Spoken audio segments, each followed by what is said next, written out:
everybody. Welcome to our AI panel discussion here with our subject matter experts. We're ready to get kicked off. All the way to my left over here, we have Kane Bennett from Aton Law. We have Mike O'Rourke from NASDAQ. We have Brian Mullaney from Crushbank, and obviously our very own Foster Charles from Charles IT.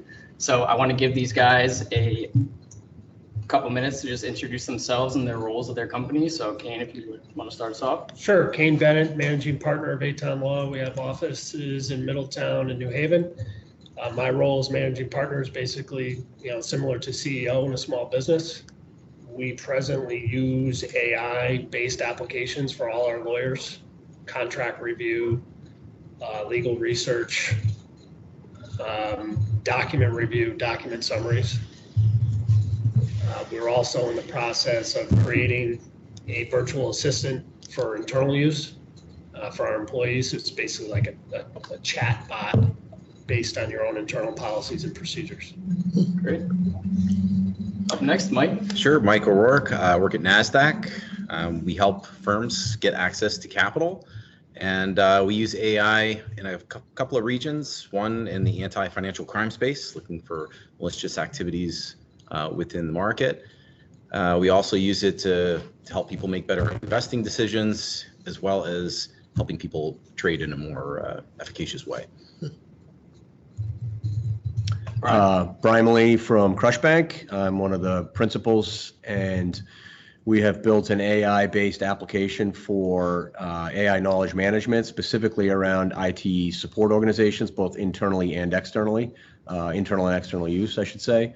And essentially, we turn the sort of unstructured, borderline unusable data into actionable information via semantic search and generative AI, semantic AI search and generative AI. We'll talk a little bit more about what that means, but we've been doing that for about 5 years. Great. Foster? Yeah, I'm the CEO of Charles IT, and we currently use AI with Crushbank and looking at our tickets and the information that people are presenting to us, and helping our techs get to the solution faster or presenting the right piece of information that they need to solve the problem faster. We also use it internally to help techs instead of writing a script from scratch. It's kind of like in legal, instead of writing some document from the very beginning every time, which is commonly what we did, you can use like a chat GTP to go and produce that for you and then arrange it from there. And we use AI for a bunch of different things. We actually started back in 2019 when GTP3 came out. We started using it, launched it ourselves. We were one of the beta people, and we actually had it start like trying to write blog articles and things like that for us. So we didn't start it from the beginning. So we've been using it for some time. Great.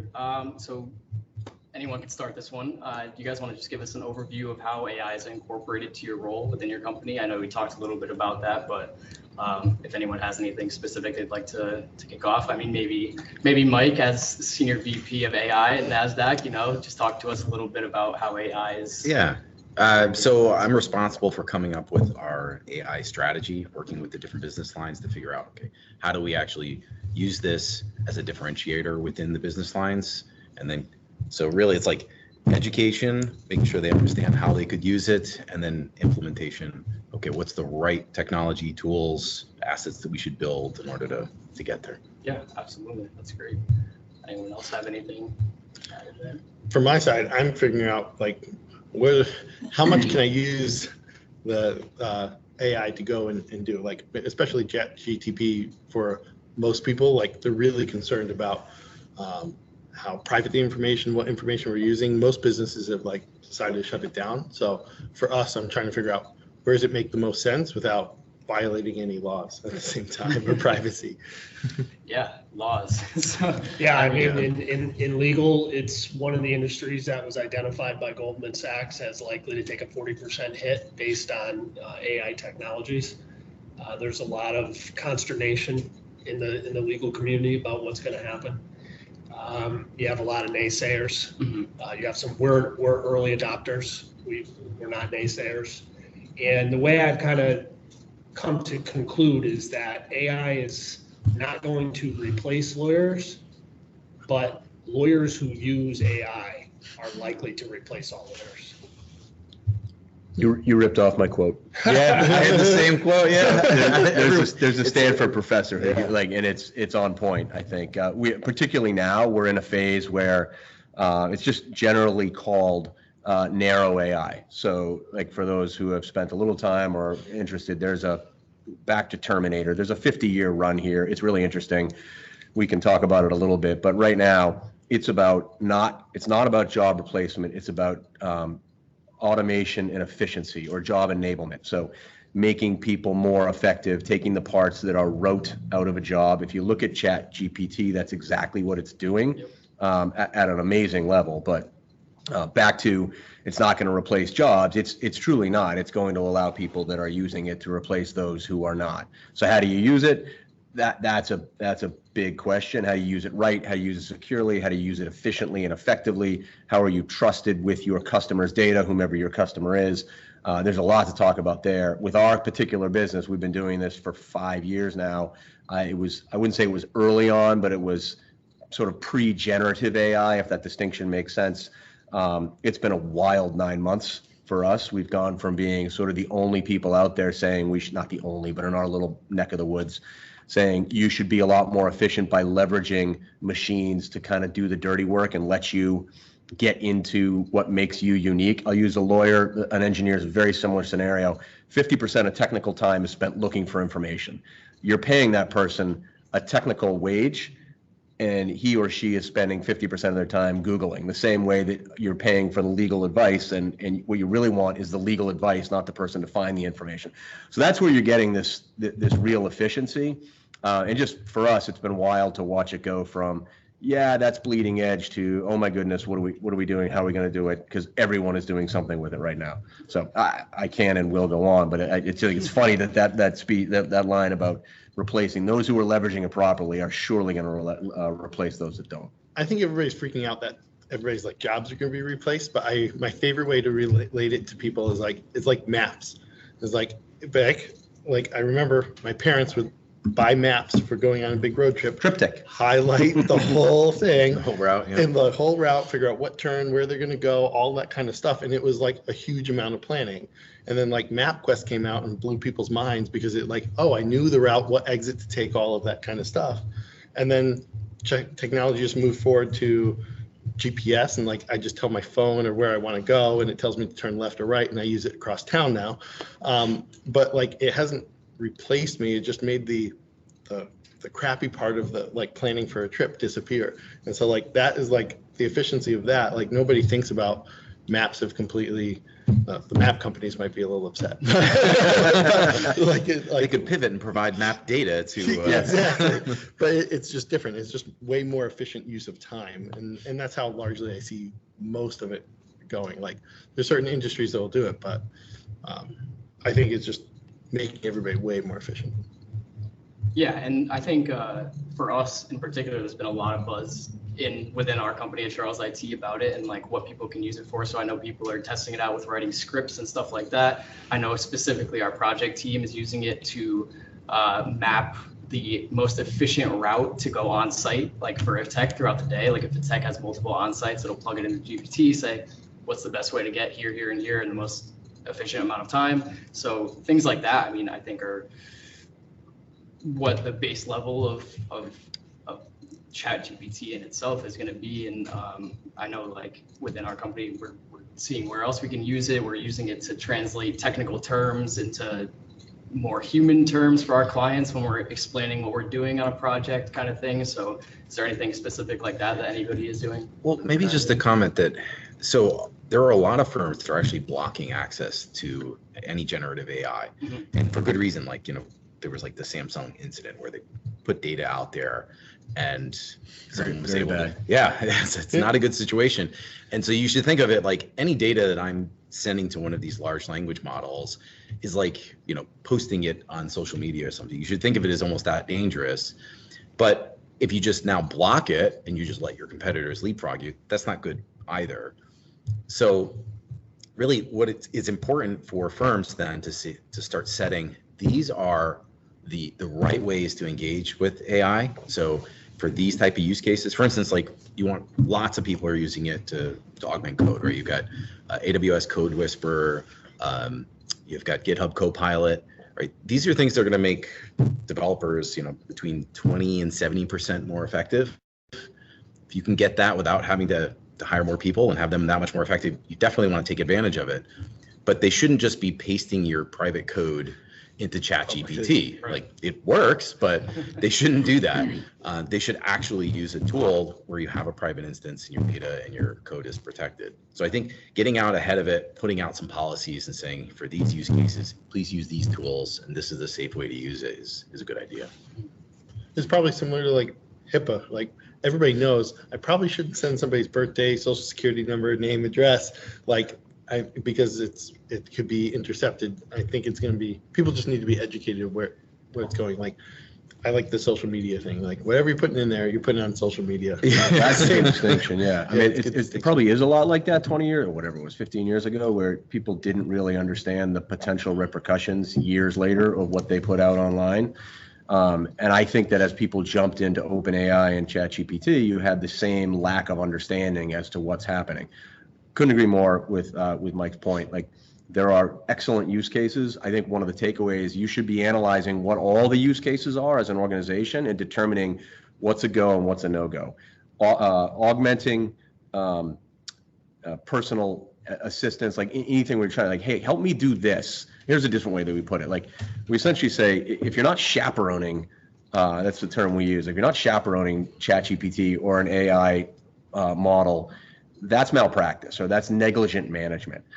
You should never be taking an X dollar an hour employee, having him or her push data into a public model, never mind that, and then taking the result of that and having him or her shove that into a PowerShell script to update a bunch of endpoints or do any number of other things. Like, What could go wrong? yeah, well, I mean, the example that Mike just used, the Samsung, that was a travesty for them, where they put that code out there and all of a sudden they have, corporate secrets that are, so the fact that that's not well understood at the highest level shows that in small businesses, there's probably a lot of uncertainty around how to use that. So essentially, we look at it as it's like a personal assistant in its simplest form. You should be able to leverage it to cut corners, to take steps out of the process, but you should always check that work before you put it into any sort of workflow that would impact your clients, it would publicize the data, et cetera. I look at it, just to piggyback on that, I look at it like ChatGPT and AI and machine learning as what it does well, it does really well. Yes. And error-free and quick and reliable. But someone smarter than me described it as sort of like a teenager. Yep. Okay? You give it a routine task that it can do well, the teenager will do it well. But sometimes teenagers screw up, and sometimes they just outright lie to you. And we've run experiments where ChatGPT will lie to you because it wants to be correct. It will make things up. So again, it's coming into this area of, do you have it doing what it does well and monitoring it? Because for that use case, it's great. But Yeah. you certainly can't rely on it to be correct. So that distinction is right on point, like whether they call it hallucination or it is, I was once called the brightest guy in the room until Google came along and everyone was like, wait, just check Mulaney. He might be full of baloney. And that took me down a lot of notches. Essentially what ChatGPT or any of these large language models, it's saying what you think, it's saying what it thinks you want to hear next. It's not coded to be right. It's coded to be in line with the language and the question. Now, many times that's exactly what you're looking for, but other times it just sounds right. In the BARD example from Google, the first answer that came out was wrong, just patently wrong. It had the wrong satellite or the wrong whatever it was. So it's like, but it sounded right as heck. So that's the whole audit trail that you need to go back. Someone has to audit the work that's been done. And that's what people need to understand. It's trained to give you what you think you want to hear. You got to make sure that's right. Yeah, and there's another example I use is we have a platform that's specific for legal that came out that is based on GPT model, and we ran some searches and tested it just versus ChatGPT, and ChatGPT will make up legal cases. We have seen it do this. It'll literally make up a case that doesn't exist and a holding that never happened, and when you read it, you're like, holy shit. That's Perfect. That's perfect. That's what I need. And then you run that same search through the through the software that's provided for lawyers, that's training for lawyers. It doesn't come up with the same search, even though it's still using GPT-based technology. So There's like a heuristic that's out there, which is basically generative AI is really good when the generation of the content is quite difficult, but the verification of the content is pretty easy, right? So like, and that's why like it's being used as assistance everywhere. You can think about like pretty much every digital workflow. Like if you have a workflow, a tool that you're using to do your daily job, and it's been digitized, it will likely end up with a digital assistant built in. Right. If you're going to talk about job loss, you know, the idea that we're not going to lose any jobs, I don't agree with that at all. I think there will be significant job loss, because anything, if you're in a role in a company where you're doing something that's redundant and that's repetitive, essentially moving papers or moving something that's common, and we just throw bodies at it because we need a lot of people to do it. If you're in that group, I would immediately start learning how to use AI, because if you're one in the group that knows how to leverage AI, everybody else around you is going to be gone. Yeah, I really don't see it quite as job loss. I think it's like those are shifting, right? Yeah, right. Yeah, right. So it could be, yes, sure. That means some people are going to lose, but there are going to be other opportunities. So I think it just shifts what the type of jobs that people are going to do. Right. So perfect. Somebody brought up the whole college thing. Like my daughter's in college, and one of their professors got on everyone's case about using ChatGPT. And I turned it around and said, how could you, that'd be like having your college students not using Google when Google came out. What do you think's happening in the workforce? You're going to leave college and go into the workforce and go, well, I never heard of ChatGPT. My professor barred me from using that. Yeah. No, they should be doing the reverse. They should be teaching their students to use it, because if you're applying for a job right now and you're good at prompts, or you're a prompt engineer, I heard you guys talking about that, or you know how to leverage AI, could you imagine the opportunities you're going to have? Yeah. You're going to have great opportunities. Instead, the university model is don't use it. Yeah. Stay away from it. Yeah, and so we have something implemented in our company called Know Before, which is security awareness training. And it's like, what's the next steps for AI? Is there going to be an awareness training for AI? Like we talked about the risks, we talked about it producing semi-false information at times, but something like that where it's a biannual update where you take a biannual training and then learn what are the new things, what can you do, what can't you do, and stuff like that. We have instituted that. So at NASDAQ, if you want to use generative AI, you have to go through the generative AI training, and you have an attestation you have to do, and you have to do that once a year. Gotcha. So yeah. Do you think there's any so like I've seen people do the training and start that, and I just see that as like I bet in the next 6 months all that will start coming through, because Yes. that is the biggest like issue that I see. People don't know what generative AI versus like suggestive. Like your product is accurately predicting the information that you need. It's not creating it or Exactly. using a data model to do it. Right. And so like people need to understand the differences between it. Like generative AI is literally just generating the next logical possible word based on the content that it has. Like, and it literally, that's why you see it literally like scroll across your screen. Right. And people don't realize what that is. That's why I can make something up. It just, this sounds right, so it puts it there. For me, I think the important part is getting people trained, understanding what it is and what it can do. But I'm interested on I've started seeing asterisks of like some of this content could have been generated by this, like where I'm like, you're paying for a product, or you're paying for information, or you're paying for expertise, but then you see this little like asterisk next to it. It's like me going to Kane and be like, hey, I need a employment agreement or something like that, or a loan document, whatever it may be. And like, he just responds like, I could have completely done this with generative AI or AI based stuff. And I'm interested in like legal and how that's going to work moving forward. Well, I mean, I don't think it's any mystery that the entire legal profession is based on plagiarism. I mean, it really is. There's a thing called stare decisis, which, you know, how you were supposed to decide something is based on something that already happened.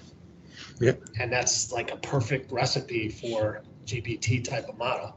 And something that I draft today is likely to be highly dependent on something that was already drafted. That's the entire, lawyers are word merchants based on things that have already been put together. So they're already doing that. Does it feel better if you get that without a machine having created it, or, right? I don't know. For me, with my clients, I'm very upfront about it. I had a client the other day that I blatantly used AI with the client understanding and full disclosure, because we were doing something new. And we used AI together to assist with a project. And the client appreciated it, right? It's not made, your work product is not completely made from AI, but your lawyer is using it to get a better, quicker result. This is how I look at it. How do you see the copyright implications? Yeah, I get that question a lot with copyright, and you're already seeing some lawsuits in the creator industry, mostly music, similar to like what happened with Napster, Right. when Napster started, and that's really fascinating to watch. I mean, the artist Drake seemed to have been the one that these technology folks have focused on. And they're creating new Drake songs like every week, and he's trying to shut them down every week, and they're getting more views than his regular songs. I heard one. It was actually pretty good. It came out really Well, So license it and make money. Like that's where all this stuff is going to start. Well, that's interesting because Elon Musk's, I guess, girlfriend Grimes, she posted something in response to all this and said, "Hey, anybody who wants to use my voice and create music, go ahead. You just got to pay me a 50% royalty." Right, there you go. So it's a wild west is the bottom line with copyright as to what's going to happen. I had somebody ask me the other day with the generative text, is that copying someone else's work product? And the answer is probably, but you're never going to be able to establish that. Like if you create something from ChatGPT, it's not going to tell you how it created it. And you're not going to be able to put together the sequence as to where that came from. I think that black box aspect of ChatGPT is something at least to be aware of. Yeah. Like my opinion, I want to be really clear. I am not anti-ChatGPT. I think it's great. I think it's amazing. I just think you need to be aware. Yeah. Right. Like you need to understand what bias looks like in AI. You need to understand what security looks like in AI. And I do think you need to understand where the root asset came from, what copyright means. If you don't care, that's up to you. Or if you got a large language model that's controlled and you've got that controlled for that, then you're in good shape as well. But those are three real kind of pillars from my view to at least be aware of as you lean into generative AI. Yeah. I think if you look at like what Bing is doing with OpenAI, right? If you do a Bing search using their Bing chat now, they first do a search. And in fact, this is kind of like a common paradigm now where you put in your prompt, it then takes some contextual information about you, does a search first, where it now can go back and it can use that to say, they've spent a lot of time on search, making sure that it's actually pulling from reputable sites that are meaningful to you, that it believes would have information that's credible. So then it takes that and can feed that into the model so that what you come back with not only is likely more relevant, but also they can have like attribution. They can say, this is exactly, this is where I got this information. So if this doesn't sound right, just click here and you can read the article about it. Yeah, and I've used that from component. I didn't know it was, so it's basically making your own custom model for your search history and your information, like my own, not your own custom model, but it's customizing its results of the model to your preference. So what it does is it basically takes, how like your prompt goes into the model, it takes that search results and feeds that into the model as well. And it will now weight that data as it believes that it's contextually relevant over some of the historic data that it has. It still uses it, but it now has like an overweighting towards whatever comes back in that search. Got it. Yeah, that's great. Yeah, and to all the attendees, we have open Q&A. If you guys have any questions throughout this, we'll stop a little bit early. We'll get some questions asked that you guys have, any burning, pressing questions. So either do it through the Q&A button or through the chat. These guys would love to help you guys out and answer anything you got here. But going forward, where would you guys say that we are generally in terms of AI right now? Like, there's the future of AI, there's the past of AI. Right now, where would you say we are at? And anyone can Go ahead. I would say we were at this is me, and I'm not a technology Yeah. person, okay? I look at this like you're at the ground level of a brand new technology vertical. Mhm. That is so unique that it's different than the existing technology vertical. So you might develop skills and expertise in AI that are going to springboard, your business or your career ahead pretty fast if you're involved with it at the ground floor. And there's not as big of a learning curve. You don't have to jump into the other technology spaces, Right. to get the advantage in AI. So I think ground level. Ground level. Yeah, I agree with that. Yeah. It's kind of ironic. The technology itself or the science experiments have been ongoing for 50, 60 years around this. There have been uses of it. It was 2011, I believe, that the Jeopardy Watson thing sort of threw this front and center so people could at least spell AI.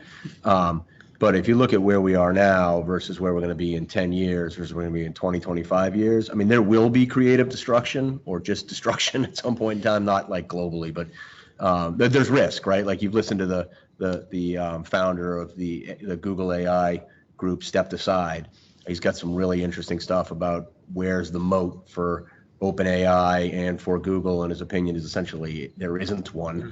So if you're not working with kind of the open source community, you're missing out. You're putting yourself in jeopardy. And the gentleman from what's his name, Sam from OpenAI, Altman, thank you, said, yeah, this can go wrong, right? Like this can. So that's a little off point for where are we? We're early. It can go a lot of ways. It's going to do a lot of good. It's going to, I'm reminded, you said you're mapping, using some simple AI to map out where you go site to site. Like FedEx has been doing that for 30 years. They only take left turns, right? So it's sort of democratizing things that have been done forever with small businesses can now do. You're taking data that was overwhelming and you're turning it into actionable information. That's great. And you're going to see a lot of real good from that. There'll be some unintended consequences of it, but it's kind of like the internet in 1990, whatever. Like that's changed everything. And there are very few people that remember what work really looked like before you could look anything up. And I think you fast forward 10, 15 years, you'll have the same sort of experience or viewpoint. Like if you've read Malcolm Gladwell's book, Tipping Point, right? Yeah. You kind of have all of these things coming together, which now causes a significant change.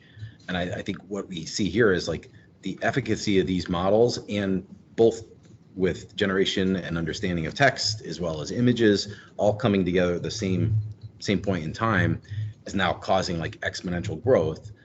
If you were to take just the coding improvements that are going to come out of this, right? Like, so let's say anywhere between, what I said before, like 20 to 70% improvement, right? You'd see huge innovation within tech just because we're coding faster. But now you mix like all of the other improvements that we're getting, and it's like, if you think about where we're going to be in a year from now, it's not this linear growth, it's an exponential curve for how fast these things are going to develop. Yeah, it'll definitely have a huge impact. I think all this tech has been around for a while, and like it's a common question I get is like, oh, it's this came out of nowhere, or like this is just different. But I don't see it being anything new. It's like when people everybody watched the show Social Dilemma, and like what social media was doing with your data and how they were just like adjusting things and being creepy with it. I was like, yeah, that's what it is. All of this is done with language models, and what Bing is doing in OpenAI is I'm just using Google in natural language, and it's creeping everybody out because it can speak like a human, but it's not any more intelligent than Google, right? Like Google has all this information. It's just able to look at it and repeat it. Like it's all buried in there. It's just making it accessible in a way faster and be able to present and grab There's it. a major difference though between search and ChatGPT. Yeah. Search is optimized, right? They are optimizing for you to click the most number and see the most number of ads. That is their goal. We want you to see and click on ads. The goal of a large language model like ChatGPT is to actually answer your question. And I think that's like significantly different target for the model. That's the business different. There is a technology scenario where it's just semantic AI search. It doesn't exist in people's viewpoint because of exactly what you just said. Google is optimizing and everyone else, right, for clicks and for ads. You can run it such that I have a closed corpus and I'm just bringing back the most relevant answer, which is similar to generating the most relevant answer from that data set. But you're totally right. The people, what they experience is different because you experience being guided to particular clicks as opposed to something generated based on that Those click. are excellent points. One thing, if you're a business owner and you rely on SEO, search engine optimization for, short-term conversions in your business, just try and experiment.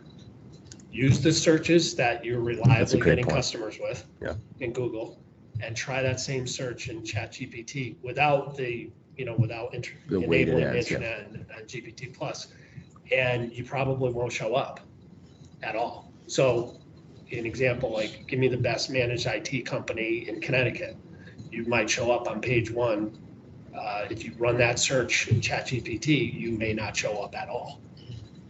That's Maybe also it's because the the other way model around. was built on 2021 You could data. you could enable real-time search now in Sure, ChatGPT yeah. 4. But the point being is it is doing different things in Yeah.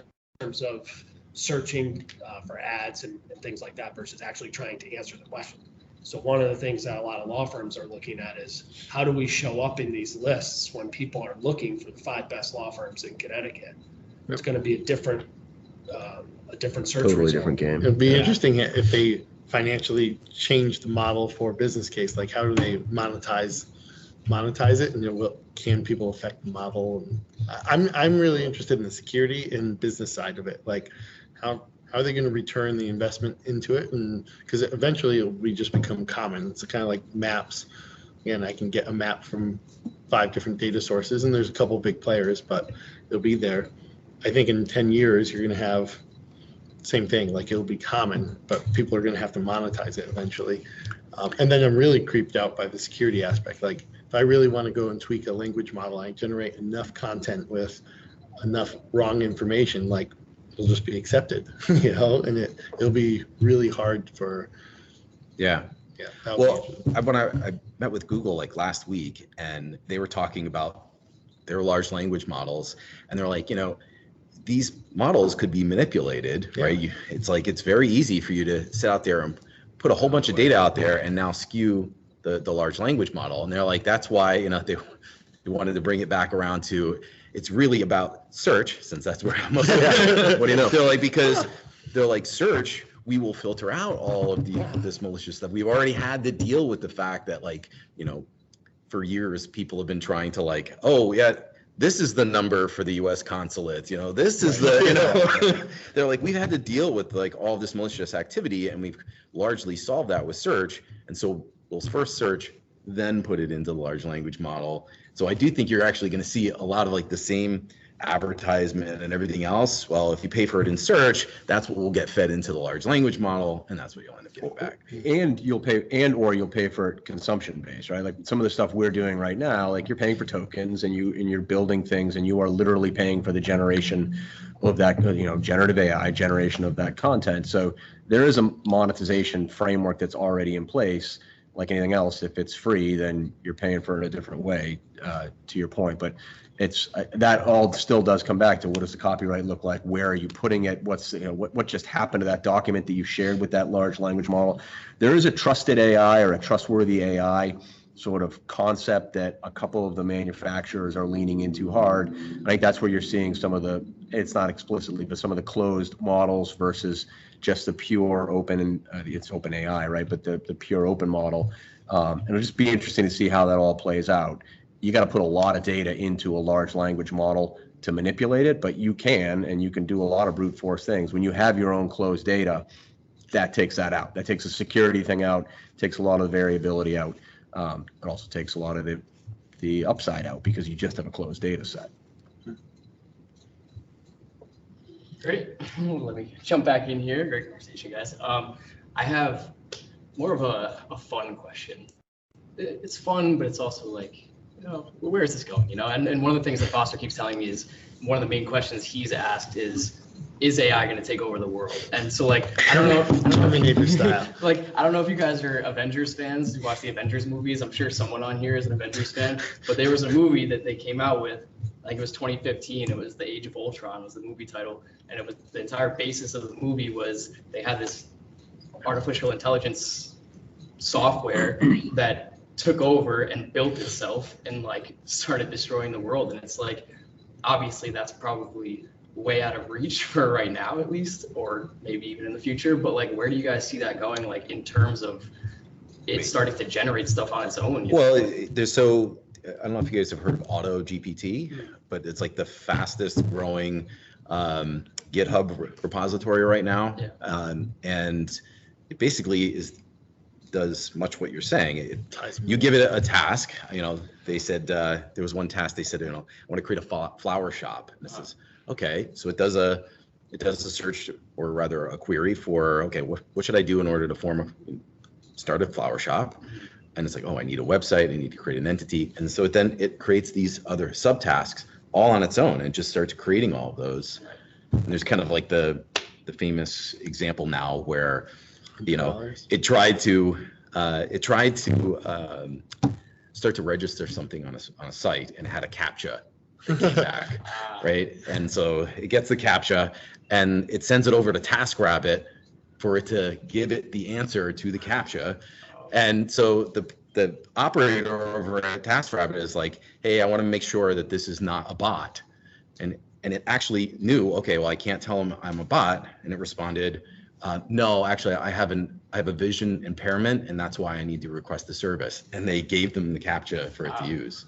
See, So that's kind of scary. I do think this That's stuff a is little scary. is rapidly approaching, Yeah, kind of this autonomous. That's crazy. So then, like, I mean, based on that, the regulations come in. I don't know if this is like above basic law as it is, but regulating that kind of stuff, it's like, is that even possible anymore, or is it just? Well, the genie's out of the bottle, but you have the big players who, Right. what was surprising to me was to see, I guess, Sam Altman come out and testify in Congress, and he said he's in favor of some type of regulation. There's always two sides to that debate about regulation. You think of AT&T, or you think of the big conglomerates that want to possess this technology and regulate it, so that they'll be the main players in it, where you have millions of people that are creating new technologies every day using AI, and where does that leave them?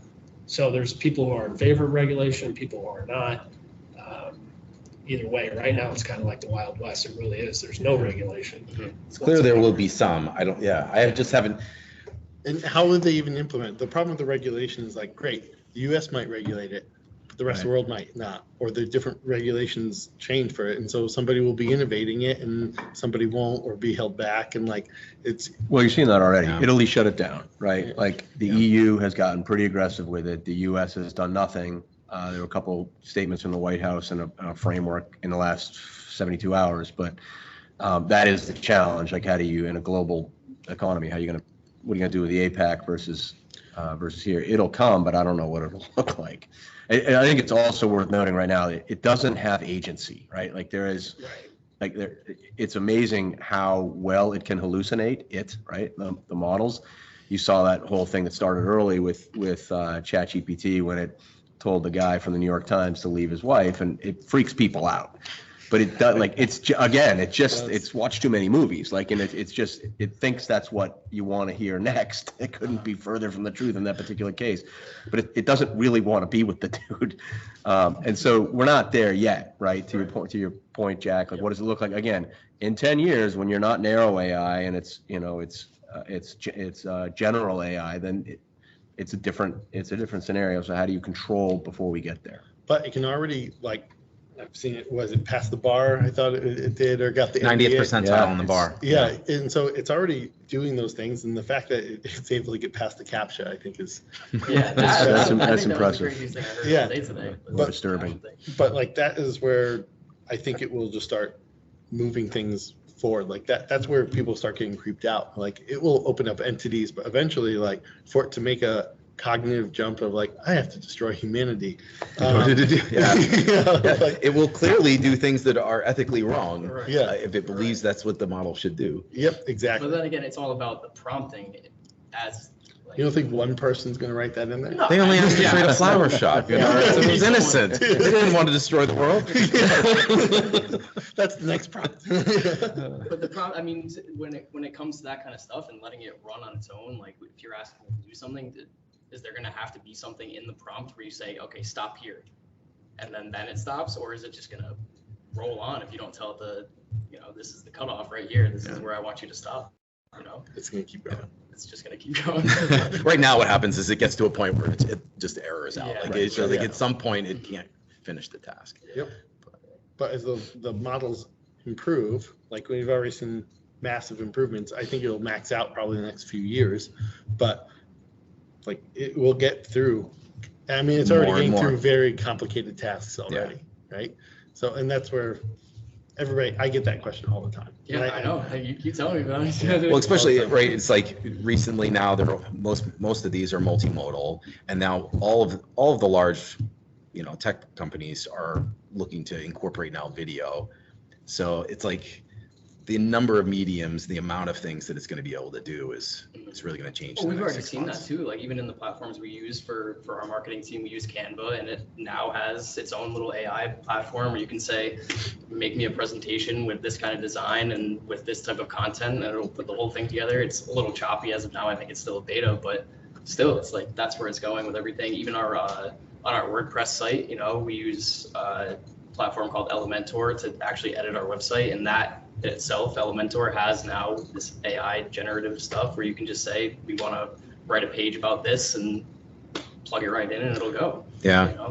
So good question I have, is it going to make people smarter or dumber, right? Like at some point, like it's where people like law, right?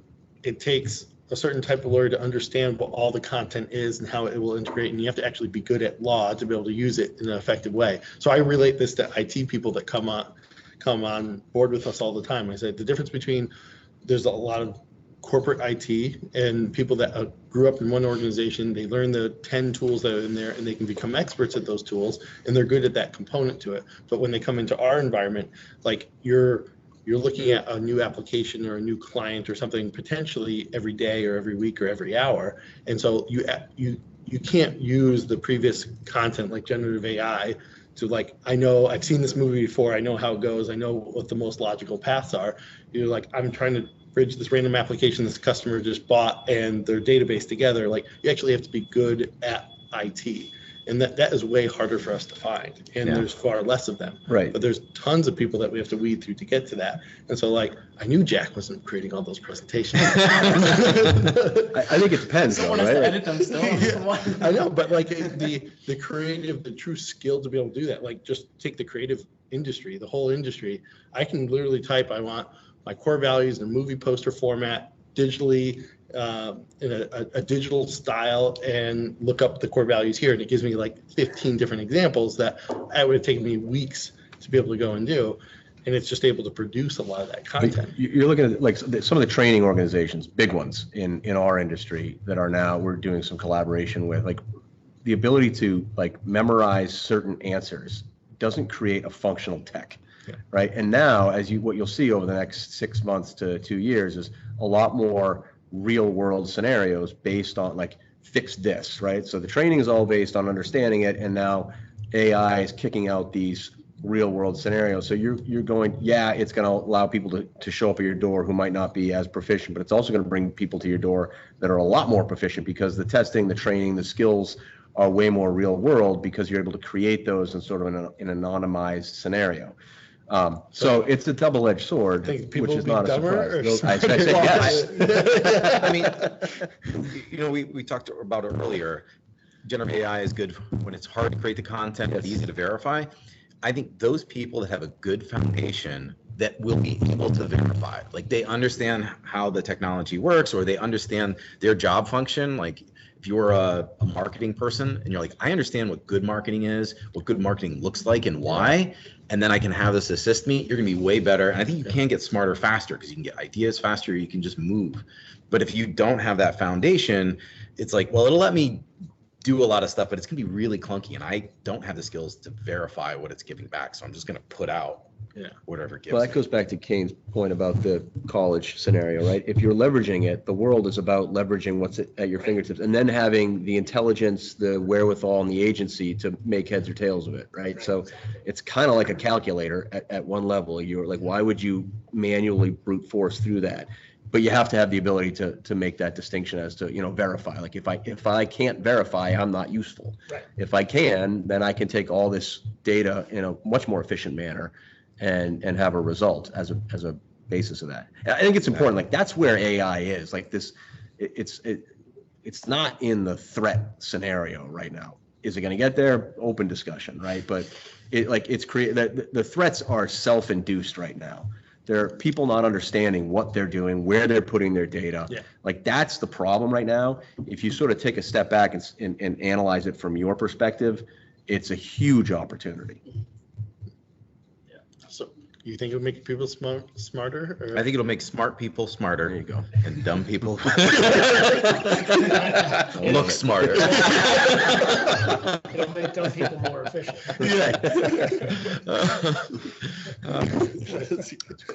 Look smarter. All right, so I do want to jump into some of these Q&A questions here. We have a couple that came through. One of them, I'm going to read the shortest one first. So shout out to Brian Montanari, one of our clients. For someone who doesn't utilize AI but doesn't know the different applications available, where do you suggest going to find the correct application/partner for their vision? I can just tell you what I do. You could use social media to your benefit. Mhm. You could take your Twitter feed, you could take your Instagram feed, and you could curate it. You literally can start following people who are developing new things every single day. I must get 10 to 20 messages a day about 10 new things that are coming out with AI on both Instagram and Twitter. Yeah. So I would suggest that's a good starting point, that you curate your feed and you just pay attention on a daily basis. The second thing is to just start using it. You got to force yourself. To me, the biggest takeaway I'd want for people listening is start using it. Don't ignore it. Yep. Start using it, get better at using it, prove you can use it. And the only way you can do that is by practice. And you'll get a lot of tips and suggestions on those same social media accounts. Yeah, and I've seen that on my own personal feed too. The biggest thing for me now is seeing like someone will post a tweet and say, here are the top 10 Right. new platforms to use. And the other thing is, it's not just like the AI platforms, it's not just ChatGPT anymore. A lot of it is the browser plugins that you can just have Plugins running are all huge the time. right now. Yeah. Right. Yeah. So I know we talked about one of those actually was the Do Not Pay platform, which Right. is the robot lawyer. And Right. like obviously I wanted to hear your thoughts on that and like share with the attendees here. Yeah, I mean, I'm in big favor of stuff like that. Yeah. So the Do Not Pay, is one of several. Yeah. That is a company that's basically I think they advertise themselves as the first robot lawyer. Mhm. That kind of stuff doesn't scare me in any way, but I can tell you that it scares a lot of lawyers.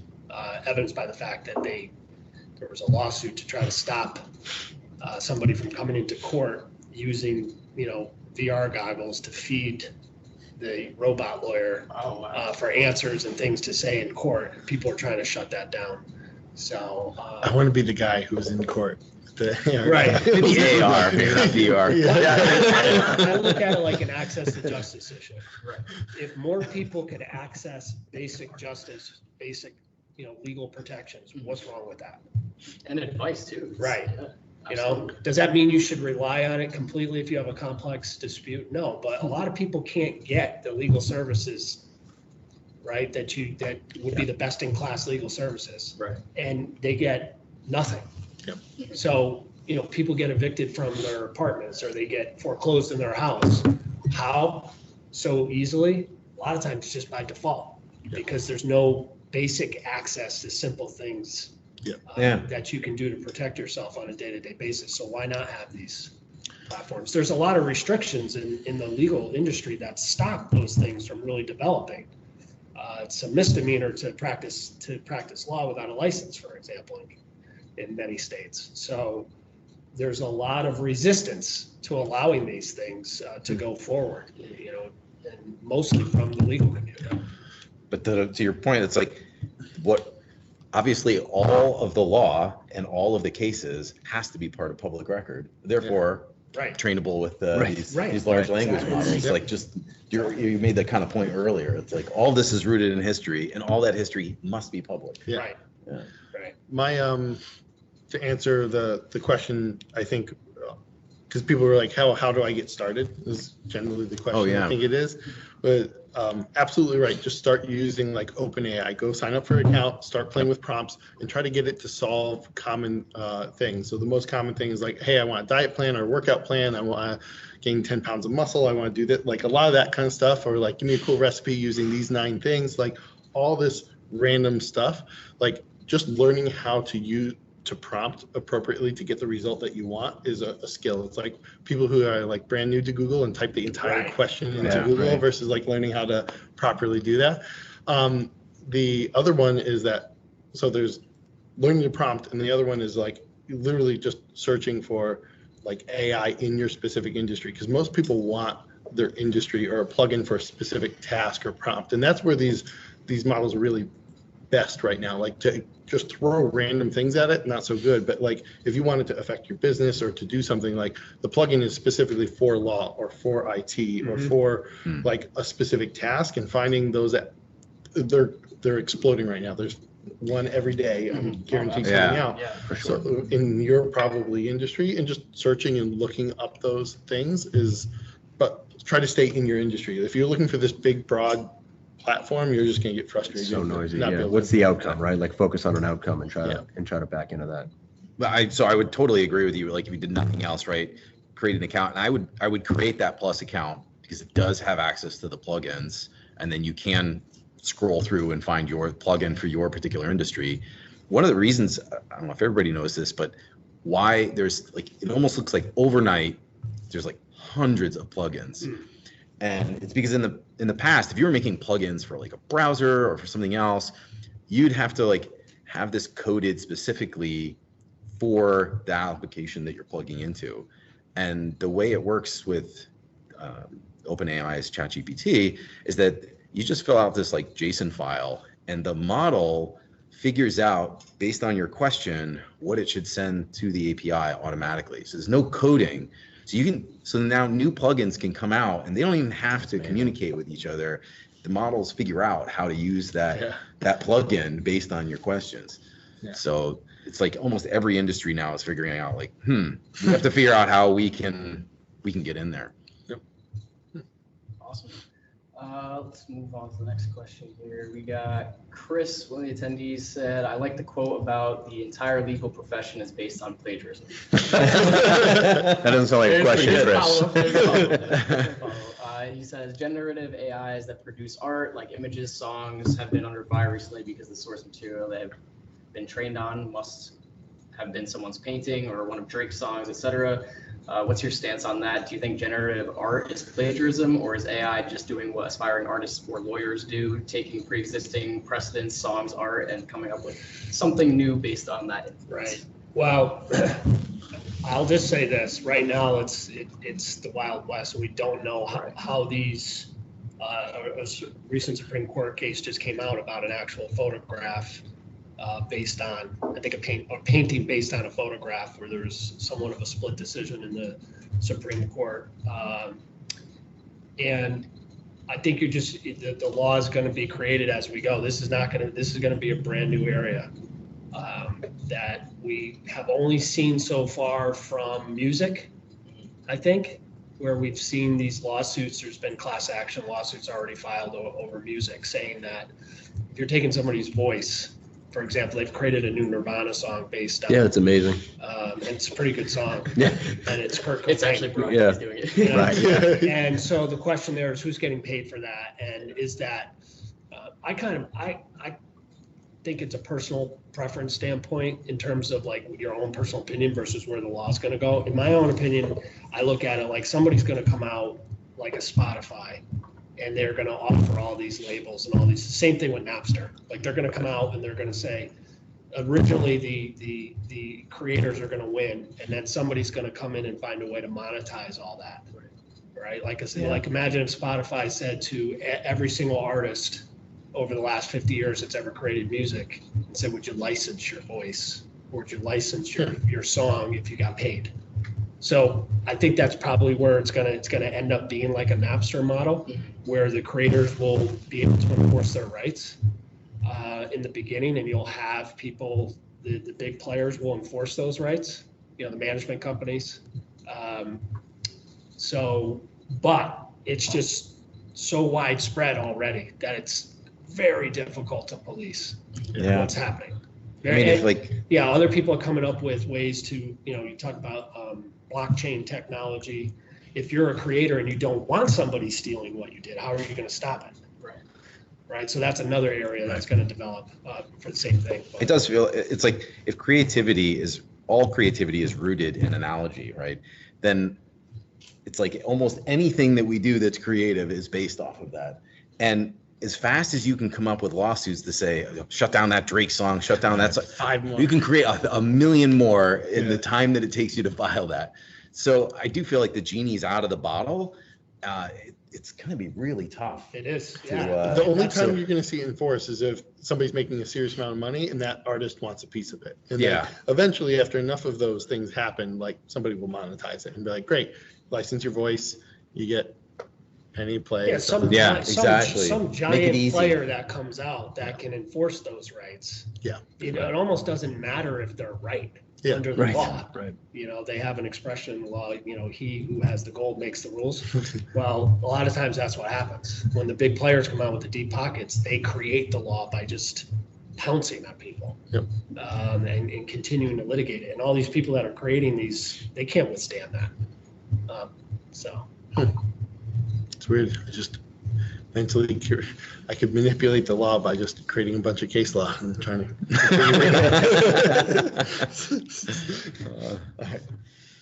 We got one final question here. This one's pretty interesting. I'm curious about this answer as well. But Joe D says, if there's something illegal done with AI, does the fault fall on the end user generating the prompt or the AI model for going off on its own and doing something illegal?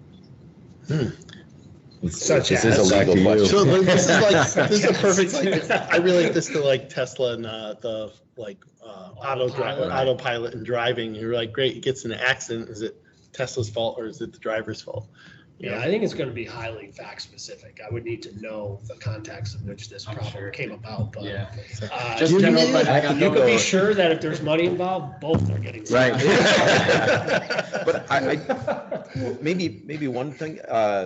So in IP law, you know, a non-human can't own something else, right? There's that classic case of the monkey who took the photo and they wanted to say the monkey owned the photo and they ruled in court like, no, monkeys can't own anything because they're not human. So I do think like responsibility has to be labeled with a human. Which humans and which companies get labeled with that? Okay, I think that's a different problem, but I don't think it's like, oh, the computer did it, I don't have anything to do with it. Right. Yeah, they're going to associate it with a human. Whose computer was How do it? you book a computer? I mean, it's going to be the corporation, right? Yeah, the corporate entity. And so I work for such and such organization. I'm responsible to court, and that's why the urgency is to understand what your employees are doing. I bet you'd be surprised, good ways and bad ways, at what your employees are already doing and how that's impacting the output of whatever it is that you do. And that's kind of an action that I would take. Like, I do an audit, like what's going on, what's good, what we should do more of, what's good, what's not great that we need to adjust or at least chaperone, as I say, like, but that's, I think, where the fault lies, or the responsibility of it. So. Yeah, that's all the questions we got. If anyone has any more, I'm gonna actually, if it's all right with these guys, I'll put some of their contact info, maybe not, into a follow-up. And then if you guys have any direct questions, then maybe you can reach out to these guys, or you could just, call their companies and ask for them. Yeah, I don't know. We'll figure that part out. But, yeah, for now, I mean, if you guys want to wrap up, anyone have any final thoughts, anything, want to close it out? Any- Just thank you. This is Yeah. fun. Yeah. Yeah, it was great. Absolutely. So yeah, we thank you guys for taking the time out of your day. We actually had a chat in there from our marketing manager, Betta, about our Charles IT open house coming up on June 8th. If you guys are interested, absolutely feel free to sign up for that. It's going to be super fun, games, prizes, food, drinks, everything. Just getting to know us at Charles IT. It'll be hosted at our Middletown office location. So anyone interested, feel free to sign yourself up, bring guests. No limit to what we can do there. So yeah, links in there if you guys are interested, check it out. Other than that, thank all of you guys for being here today in person on pretty short notice too. So we appreciate all of you guys for that. It's been great. And then I think we're actually having Mike back for a webinar in July as well. So stay tuned for some more information on that. But other than that, we're pretty much wrapped up. So thank you guys for joining and taking the time out of your day. We appreciate all the attendees and everything. So thank you guys again. Appreciate everything. Thanks, Jack. Thank you, guys. Thanks. Thanks, Jack. Yep. Thanks.